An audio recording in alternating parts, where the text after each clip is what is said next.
ایک ڈاکٹر اپنے کلینک میں بیٹھا ہوا تھا تو چند بچے اس کی دکان کے باہر، کلینک کے باہر گلی میں وقتاً فوقتاً پٹاخے پھوڑے جا رہے تھے۔ ڈاکٹر سے رہا نہ گیا، وہ تنگ آ کر باہر نکلا اور اس نے بچوں کو سمجھانے کی کوشش کی۔ اس نے بولا کہ دیکھو بیٹا، یہ مناسب بات نہیں ہے، تو یہاں پر آپ گلی محلے میں اور خاص طور پر میرے کلینک کے باہر آپ یہ پٹاخے وغیرہ نہ پھوڑیں۔ غالباً شبرات کے دن تھے۔ اگلے دن پھر وہی سین ہوا، ڈاکٹر صاحب بیٹھے ہوئے ہیں اور بچے باہر گلی میں پٹاخے پھوڑے جا رہے ہیں۔ ڈاکٹر صاحب پھر نکلے اور بچوں کو منع کیا، وہ خیر بچے پھر واپس ہو گئے۔ تھوڑی دیر میں ڈاکٹر صاحب کو آواز آتی ہے، ایک بچہ بولتا ہے، کہتا ہے کہ یار اوے آؤ چلو ڈاکٹر نو مچھرائیے، جا کے ڈاکٹر دی دکان دے کول جائیے، تماشا لائیے، مچھرائیے ڈاکٹر نو جا کے۔ 1 سال ہو گیا، گزر گیا، دوسرے سال پھر شبرات آئی، پھر وہی بچے پٹاخے پھوڑنے لگ گئے۔ تیسرا سال آیا، پھر چوتھا سال آیا، اور پھر غالباً اب تو ایسا لگتا ہے کہ جب کئی دہائیاں بیت جائیں گی اور جب وہ بچے جوان ہو جائیں گے، اور پھر جب اس عالم میں اگر وہ بڑھاپے کے عالم میں وہ ڈاکٹر کو اگر پالیں گے، اگر ڈاکٹر کا ان سے آمنا سامنا ہوگا، تو پھر وہی جوان بچے وہ جوان ہو کر اس ڈاکٹر کو دیکھ کر بولیں گے، او یار یہ وہی ڈاکٹر نہیں جنہوں چھوٹے ہوندے سی مچھرایا کردے سی، او آہو آہو یار بڑا مزہ آندا سی، بڑا اسی انہوں تنگ کیتا۔ یہ اب پتہ نہیں اسے المیہ کہنا چاہیے یا نہیں کہنا چاہیے، کیونکہ جب قوموں میں فن کے لیے جو ہے اپنے آپ کو امیوز کرنے کے لیے دوسروں کو تنگ کرنا مقصد ہو، یا یوں کہیے کہ جب اپنی خوشی کسی کو پریشان ہونے میں دیکھ کر ہو، تو اس معاشرے میں آپ خیر کی توقع کیا رکھ سکتے ہیں؟ یعنی دیکھ لیجئے کہ آپ پھر ایک مرتبہ ایسا ہوا کہ کسی شخص نے بچوں کو اسکول سے چھٹی ہوئی اور اس نے کہا کہ بیٹا یہ آپ اوراق کاپی کے کتابوں کے پھاڑ کر آپ میرے گھر کے سامنے پھینک دیتے ہیں، تو کائنڈلی بیٹا آپ ایسا نہ کیا کریں۔ 2-4 دن کے بعد پھر اس کے گھر کے سامنے اوراق بکھرے پڑے تھے۔ اس نے پھر چند بچوں کو اس نے سمجھانے کی کوشش کی۔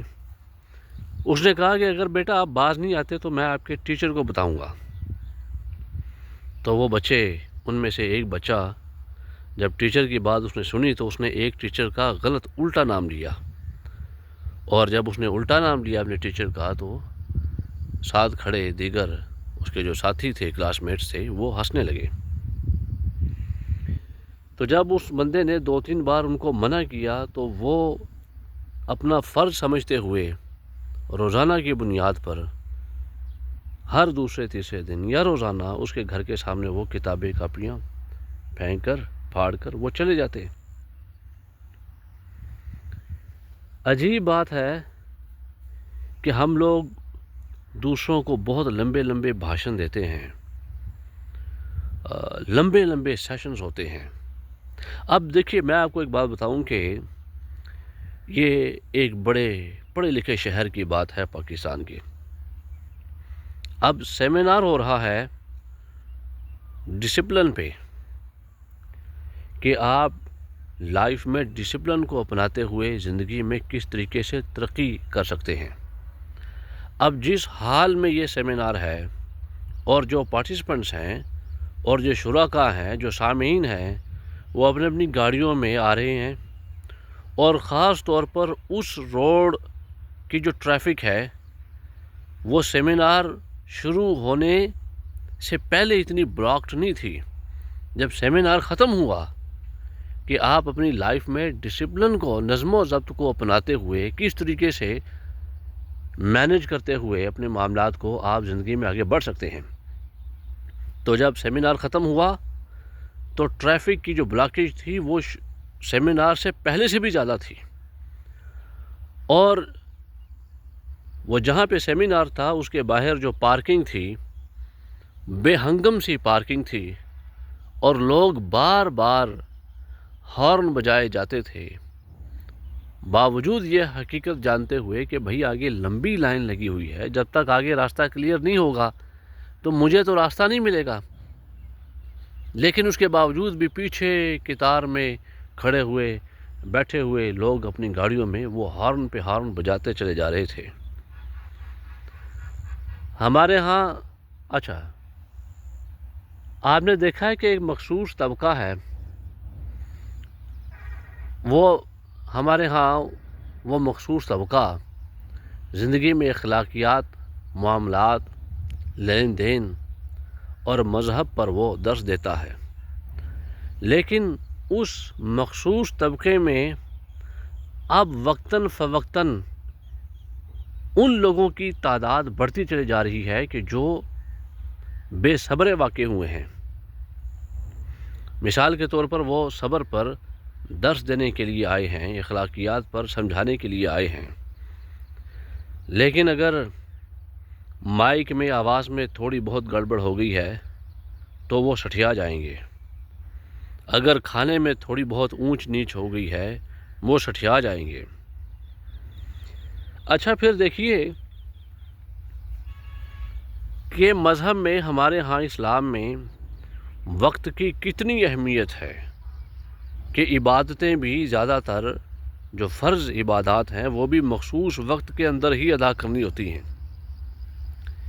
اتنی وقت کی پابندی ہے اسلام میں، مذہب میں۔ لیکن آپ نے دیکھا ہے کہ جو سمجھانے والا ہے، جو علم بردار ہے، جو تربیت دینے والا ہے، اب جمعے کا وقت ہے 1:30 پہ یا 2 بجے یا 2:30 بجے، لیکن آپ دیکھیں کہ وہ کرتے کرتے کرتے کرتے 5 سے 10 منٹ اوپر چلے جائیں گے۔ جی رات کو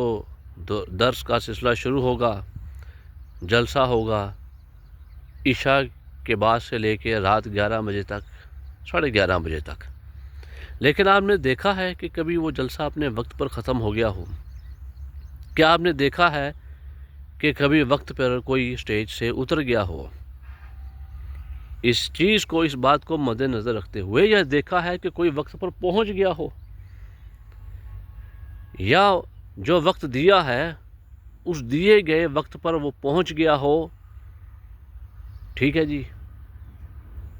تو زندگی میں اکثر سوچتا ہوں کہ ہماری زندگی میں یار مذہب تو بڑی دور کی بات ہے یار، ہم کیا بات کریں، لیکن جو ایک بنیادی انسانی جو ضمیر ہوتا ہے نا، جو انسان کی اخلاقیات کے، کردار کے، معاملات کے، معاشرے کے، رہن سہن کے جو بنیادی خد و خال ہوتے ہیں، ہم تو اس پر بھی پورے نہیں اترتے۔ وہ کیا ہے نا کہ کسی نے کہا کہ جاپان اس وقت دنیا میں ایمانداری میں، وقت کو لے کر، ڈسپلن کو لے کر، محنت اور مشقت کو بھی لے کر دنیا میں غالباً پہلے نمبر پر ہے، اور ہم تو میرے خیال میں 120 140ویں نمبر پر ہمارا نمبر آتا ہے، اور ہم ایک اسلامی ملک بھی ہیں۔ اب یہاں سے اگر میں اٹھ کر چلا جاؤں کہ میں وقت پر میرا کوئی کام ختم نہیں ہوتا، وقت پر میں کہیں جاتا نہیں ہوں، شادی بیاہ ہے وقت پر میں کہیں پہنچتا نہیں ہوں، میں محنت اور مشقت سے بھاگتا ہوں، آسانیوں والے کام میں ڈھونڈتا ہوں۔ اب آپ ذرا سوچئے کہ میں جاپان میں جا کے انہیں بتاؤں، جاپانیوں کو، کہ بھائی اگر تم جنت میں جانا چاہتے ہو تو تم میرے جیسے ہو جاؤ، پاکستانیوں جیسے ہو جاؤ، تو تم جنت میں چلے جاؤ گے۔ ہے نا چھمبے کی بات، ہے نا لطیفہ؟ یا مجھے لگتا ہے کہ ہم غور و فکر کرنا ہم نے چھوڑ ہی دیا ہے. جو ایک کامن سینس ہوتی ہے نا، بنیادی سوچ بچار، میرے خیال میں ہم اس سے ہی عاری ہو چکے ہیں کہ جس کے نتیجے میں